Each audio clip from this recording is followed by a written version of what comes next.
And welcome back to another episode of On the Clock. I'm your host, Brett Whitefield, and today we are joined by a friend of the show, Joseph Marino. Welcome back. Wow, you called me Joseph. Incredible. What's calling you? Are you Brett Lee, Bretford?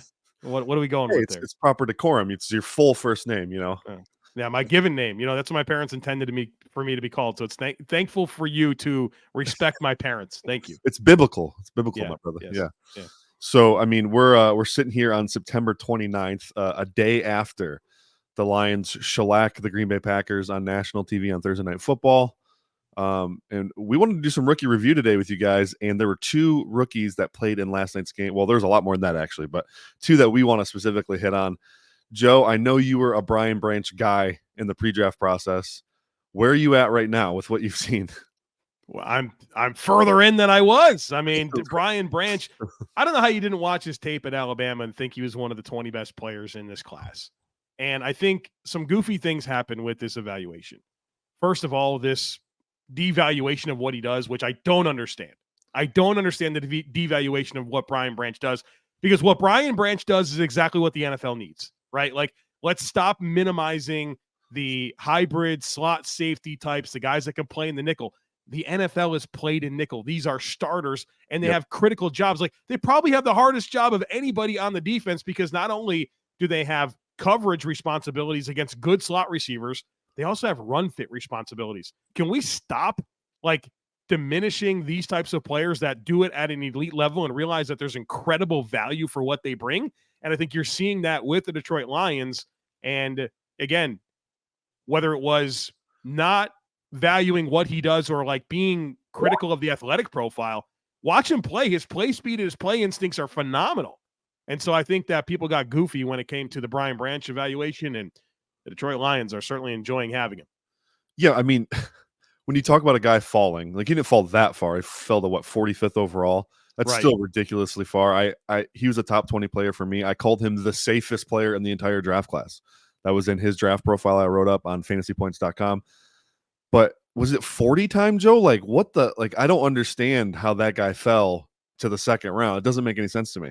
Yeah, he wasn't available in the second round in my world. Right. So I don't know what to tell you. There's 32 GMs that need to account for that question. But I think we need to recalibrate here when it comes to these elite slot safety type players, because the NFL's played a nickel, and those guys have a tough job.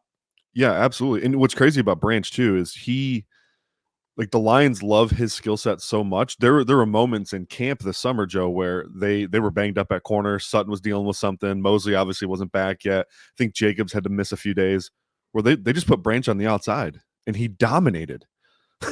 At outside corner, he's playing safety in their I shouldn't call it base anymore, because nickel really is the new base. But in the three linebacker sets, he's playing safety, and then the rest of the time he's in the slot.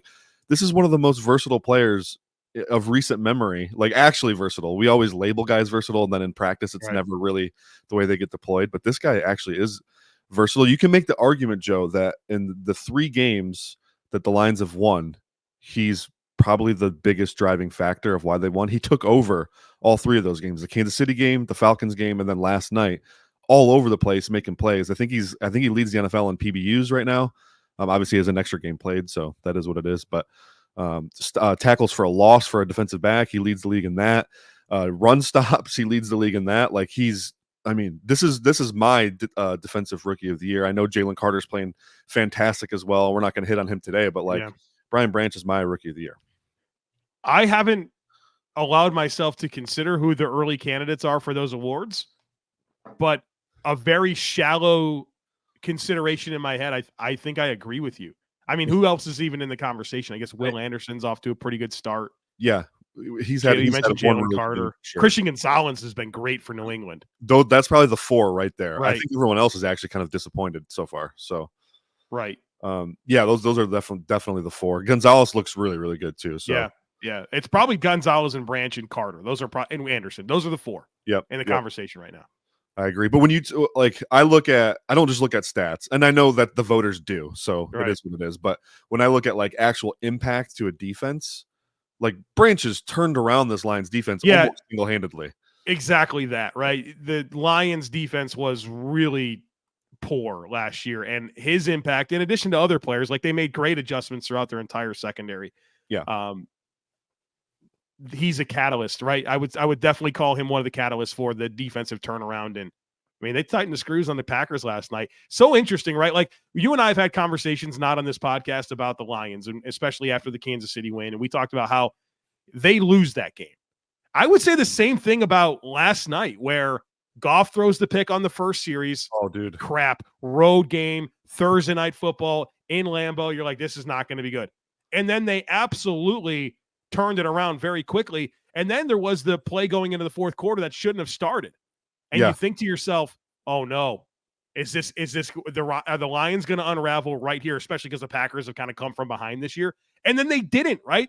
Yep. They didn't. So I don't know. I continue to believe that this Detroit Lions team is different. I agree. Like when Goff threw that pick last night, my wife said to me, she was like, oh no, here we are again. Yeah. Same with Lions. And I said, no, babe. Like normally that would give me PTSD, that moment. But I was like, no, this team is different. They're going to bounce back. And they did. And even the like that drive in the fourth quarter, that like statement drive where Montgomery, I think, ran for like 60 yards on that drive alone. Like they went down and got 7 when they absolutely needed to go down and get 7. And they did get aided by the Quay Walker thing, but still, like that was such a clutch drive. That's the second time they've done that now. When they had the have to have it drive, they went down there and got 7. So I started that drive with like 11 minutes left. I'm thinking to myself, Green Bay's got time here, right? Yeah. And then Detroit, I think that's a mark of a good team, is when you have a chance to put a team away, do you put them away? And certainly Quay Walker, thank you for jumping over the snapper. But I still think the amount of time that they put off the clock, in addition to getting the field goal to make it a 2-touchdown situation. Yep. I mean, even that, I mean, I still think they would have came away with the win. Obviously, you love getting the touchdown there. For sure. That's a good segue too, because we did want to talk a little Jahmyr Gibbs versus David Montgomery situation. The Twitter place right now, Joe, is ugly. And that drive was a statement for David Montgomery and kind of where his role is with the team right now. But the fantasy nerds, Joe, and you know, I'm doing this podcast as part of the Fantasy Points network here, but the fantasy nerds, Joe, are losing their collective mind about the Lions' usage of Jahmyr Gibbs versus David Montgomery. Do you have any thoughts about this, my friend? Yeah, I have a lot of thoughts about it. I think fantasy is getting in the way of good football conversation about how these two backs work together. And if you watch that game and you didn't feel like David Montgomery had a massive role in tearing or kind of working away at that defense and having that statement drive, I don't know what to tell you. I think that these are two very nice complementary skill sets that the perspective is completely skewed because of upset fantasy owners. That's what it comes down to. You were promised this never seen before role from a player, right? By the Lions with Jahmyr Gibbs and all the commentary that they had about him, picking him as high as they did. And this brought everyone to a really strange place about what Gibbs can do as a rookie. And he's been fine. He's on pace for 1,000 yards from scrimmage. But the bottom line is Montgomery's getting the touchdowns. Montgomery's eating into his workload, and people just don't like that. But if you get it back to real football, these are two backs that are complementing each other quite well. And I still think there's a lot more coming for Gibbs. He's played 4 games in the NFL. 4. That's the hilarious part, right? 4. We're calling it a wasted pick. 4 games into a guy's career. So when he's played well at that, that's the crazy part. When Gibbs is touching the ball, he looks good doing it. Two remaining points on that is like, one, the Kansas City game and the Green Bay game, those two defenses have in common that they blitz all the time. Green Bay leads the league in blitz percentage. The Lions trust Montgomery with pass protection duties like crazy. The Lions offensive line is banged up right now, badly. They've got, backups all over. Well, last night they got Decker back, but he obviously wasn't himself. Right. He was playing real bad. So they trust Montgomery with those, with those pass protection duties. Gibbs isn't there yet as far as that goes. And secondly, like they had a 14-point plus lead the entire game. This was a pound the ball. Could they have given Gibbs a few more touches here and there? Sure. But this was a pound the ball game where Montgomery was just taking over and, they're eating that clock. And then the last point is like, we know about the rookie wall, especially for skill players. Real. Yeah. Right. This is not a Lions team who's planning to play 17 games this year, Joe. Yeah. This is a Lions team who's planning to play, 20 games. Yeah. So they're not going to – why would they ramp up his workload so much the early part of the season that he's going to be worn down by the time they get to the end of the season? Not to have the weirdest imaginable pivot, But I wonder about that with James Cook in Buffalo. Ooh. Like he's on pace for like over 300 touches, which is a stratosphere that I never anticipated for James Cook. Same. Especially like not only because it's James Cook and a guy that was like never a volume guy at Georgia, but the Bills have never really used a running back to that level of volume. Like even when Devin Singletary, who's been their leading rusher the last 4 years, he topped out around 225 touches. Wow. James Cook is going to go over 300. It absolutely surprises me, but I'm sure there's a lot of frustration with James Cook because he gets vultured as well, right? He gets all the yards, and then it's like Tavius Murray or Davian Harris or Josh Allen getting the rushing touchdowns. It is weird how little they're using Harris until they get to like inside the red zone. Yeah. That's what he exists for. Yeah. Well, let's talk about another rookie on the docket today who does play for your Buffalo Bills. The cap you are wearing, the team you cover most, O'Cyrus Torrence, the rookie guard from Florida. Early observations on him? Yeah, I think I want to start with this. There's not a lot of rookie offensive linemen right now starting and contributing, right? It hasn't really happened. Very small amount. And so I think what's significant about O'Cyrus Torrence going to the Bills in the second round and becoming a day one starter is, well, there's a lot, but the Bills have had very unstable guard play for a long time. They haven't had the same primary starting guard at left or right guard since 2017. So 2016 to 2017, they had John Miller and Richie Incognito. That's the last time they had the same year-over-year starter at either guard spot. Wow. And there's been a lot of miscalculations along the way, right? I mean, whether it was Cody Ford or trading away Wyatt Teller or giving contracts to Quentin Spain and Brian Winters and Spencer Long, John Feliciano, like they have had so many miscalculations when it comes to that guard spot. It feels like between O'Cyrus Torrence as a second-round pick and Connor McGovern as a free agent signing that they may have figured out their guard tandem. But specifically with O'Cyrus Torrence, what I think he's brought to this team, this Bills team, is displacement in the run game. And he's been really, really sound in pass protection, and he's been really good as a run defender as well. I'm very, very pleased with what he's proven to this point. And in navigating through the outstanding data suite on FantasyPoints, I found one of my new favorite metrics that you provide, and it's about the rush yards before contact. And I love how you got it sorted out so it's a pure number. It's not like it takes away the kneel downs and stuff like that. Yep. And the Bills right now are fourth in the entire NFL in rush yards before contact at 2.11. I think that's an O'Cyrus Torrence stat. I think he's a big reason behind that. And obviously he's a physical run blocker, but the Bills have also really adapted a gap rushing scheme where I think in the past few years, they've started off as a zone rushing scheme that morphs eventually down the line into a gap running scheme.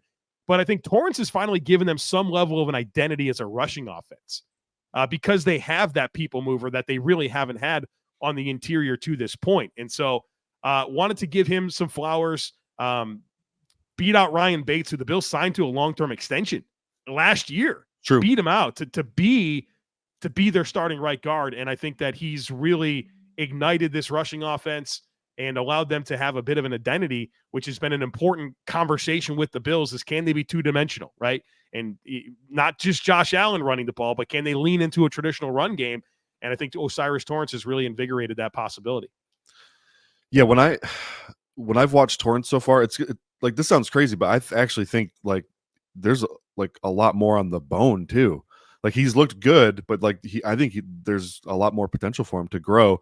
I've really liked him in pass pro, Joe. Like, and that shouldn't surprise anyone. He gave up 0 sacks over the last 2 years at Florida or whatever. But he's looked good in pass pro, and that displacement you're talking about, I think that's going to get more frequent as he gets more experience. But the really encouraging thing for me is like not a lot of MAs. Anytime you have a rookie offensive lineman and he's not getting a lot of MAs, that's great. Like misassignments are drive killers, and Torrence really hasn't gotten any. So I think he looks pretty good. Yeah, really satisfied. Now you look across the NFL, it's like what rookie offensive linemen are starting? 0 left tackles. Yeah, you've got Steve Avila, Matthew Bergeron, Chandler Zavala because he has to. They're down to Carolina's struggling. Jarrett Patterson, John Michael Schmitz at center, O'Cyrus Torrence, Cody Mauch.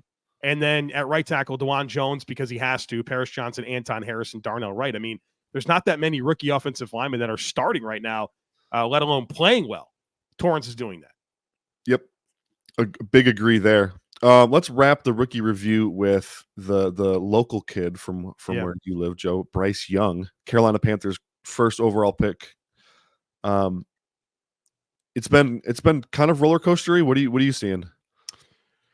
I'm concerned, and I've always been concerned with Bryce Young. And I'm not rooting against Bryce Young. I'm not clinging to priors. I'm not here to spike a football, right? I'm not here to do any of those types of things. But I am here to bring up some questions. And I'll acknowledge, first of all, the book is nowhere near written on Bryce Young. Like, it's not even close. We are writing the introduction, and we're maybe a couple sentences in. All right, there's chapters coming. But the concerns that I had with him in Alabama are absolutely manifesting themselves to this point in every imaginable way. And I'll start with this. There's never been a less physically gifted player selected number one in the NFL draft. It's never happened, right? And I find myself just amazed by what we ignored as a football community when it comes to this evaluation. He's undersized, right? Everybody knows that. And it'd be one thing if he was undersized and was a quick processor and got the ball out quick, but he doesn't. And last year at Alabama, he held onto the football for, on average, over 3 seconds. Yep. And that was my big thing. I said, that's not a world he can live in at 5'10", 190 pounds. He can't hold onto the ball for over 3 seconds. Well, what's he at right now, Brett? 3.2. Yep. And that's obviously it's his first 2 starts in the NFL, and that's going to come down. He's going to, but I just don't think he's seeing things clearly. I don't think he's reading things well. I don't think he's playing with any level of confidence. He's already hurt. And so I think we fell in love with an instinctive pocket manager at Alabama that made some fun plays like off script, but he had to be able to play within structure at a higher level, both at Alabama and of course in the NFL. And I'm nervous about the trajectory here. And I wonder if there has to be more in the architecture of the offense to account for what Bryce Young is and isn't. And I think Carolina needs to get on the Tua plan, right? For quick trigger, pre-snap processing, footwork, all of that stuff to allow him to maximize his potential, because right now this drop back passing, reading and ripping is not good. And I acknowledge both of his guards are hurt. That's not ideal. It's a new system. Doesn't have any separators. Like I'm fully aware of all of that. But Carolina should have been as well. And I think that he needs better support. And I feel like all the concerns that I had are fully manifesting themselves in every imaginable way so far in his career. You couldn't have said it better, my friend. Like, this is why I had Anthony Richardson as my QB1, because I thought Richardson, despite the accuracy concerns and the lack of experience, did the quarterbacky things better than Bryce Young. He liked to throw from a clean pocket, in structure of a play, in rhythm, could throw with anticipation. Young has reps of throwing with anticipation, but it was few and far between for the amount of dropbacks he had. The holding the ball thing is a really big concern. And something that I thought was really strange is the first couple weeks when Young is on the field, all of his receivers looked completely bunk. Like Thielen looked washed. Chark looked like a shell. Well, Chark did come back from an injury, but he looked really bad. John Mingo, wasn't getting anything going. And then all of a sudden you put in Andy Dalton in the lineup and they're making it work. And Dalton looked phenomenal last week. DJ Chark looked like vintage DJ Chark. Adam Thielen had one of his best games in the last 3 years. And I know Andy Dalton's a vet, and you would expect probably him to play a little better than Bryce considering the circumstances, but just the gap between them was way more extreme than I imagined it would be. And that's a little concerning to me. So let it play out for sure. But what's also interesting is like the messaging from the coaching staff.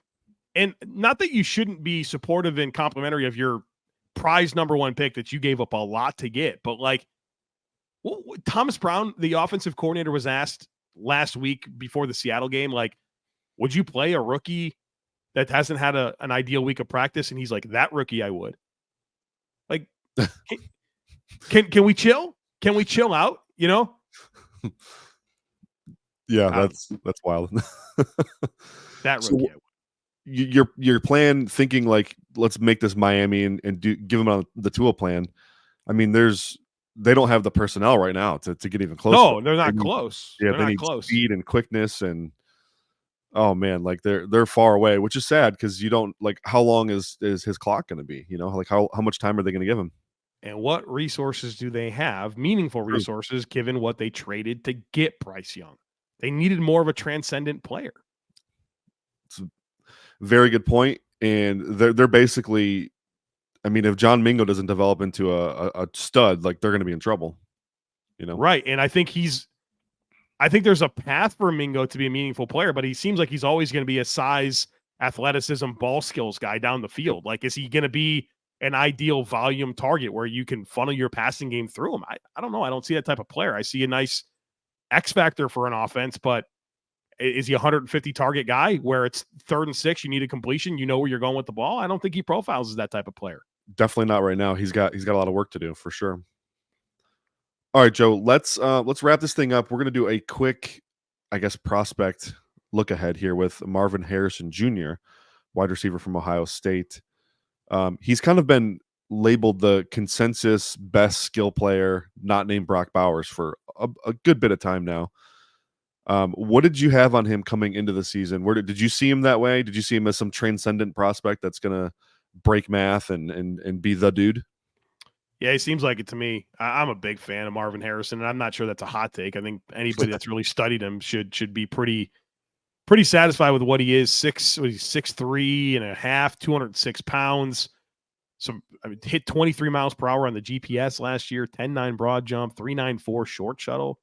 He's already done. He can do 22 reps at 225. I mean, he's got every physical trait imaginable, which is a little bit unique because I feel like a lot of these receivers that were excited about coming out, they're 5'10", 180 pounds. You know what I mean? So you finally get some guy with some size about him. And I think he's a special prospect. His ability to win routes early excites me. I think he's got a really dynamic release package. His ability to get into his stem with urgency is really good. I think he's got good long speed and short speed. Knows how to create those leverages, advantages, and stack corners. And like his ability to get on top of corners quickly just really excites me, right? Because I think separation's such a key part of being a good receiver and being one of those high volume guys. And I think he's a route runner, right? So like he gets on top of corners quick, but the way that he bends his stems to create leverage, the way that he works in and out of breaks for a guy that's 6'3", I mean, his ability to sink his hips and pivot quickly is really, really exciting. And then, of course, the hands, body control, ball skills are all there.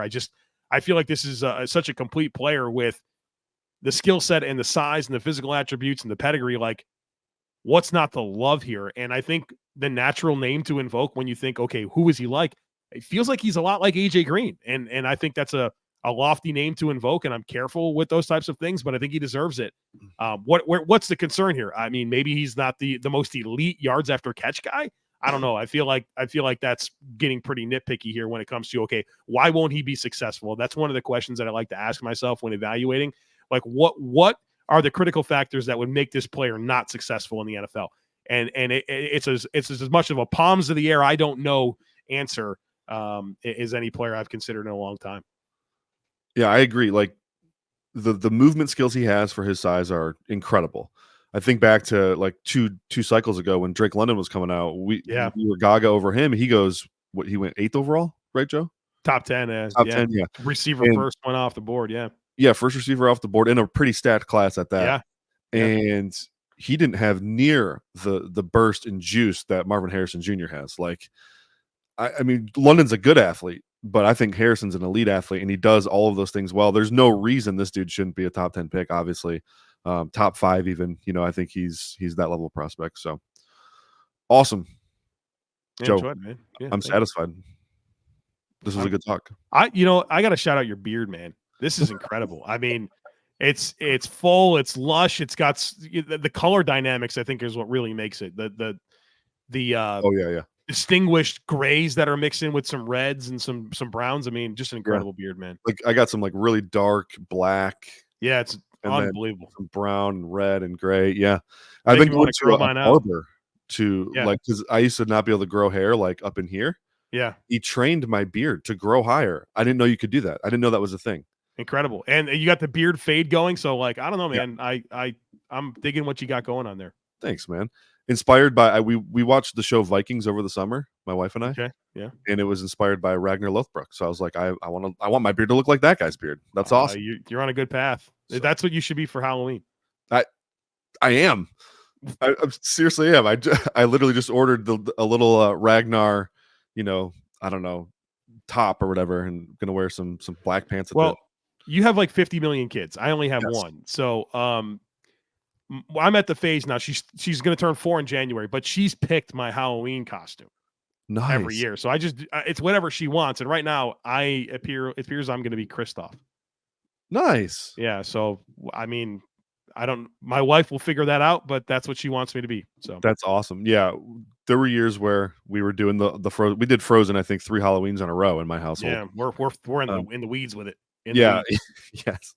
But my 2 oldest they're being like Viking warriors themselves. Oh, so incredible! It was perfect. The family photos are going to be incredible. Yeah, it's going to be great. And Ramey's a little blonde hair, blue eye girl. We're going to do a sweet like Viking style braid in her hair, and she's going to look sweet. Some face paint. Wow.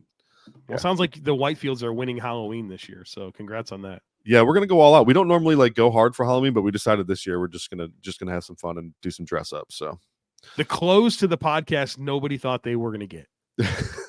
True. But good if you stuck around to the end.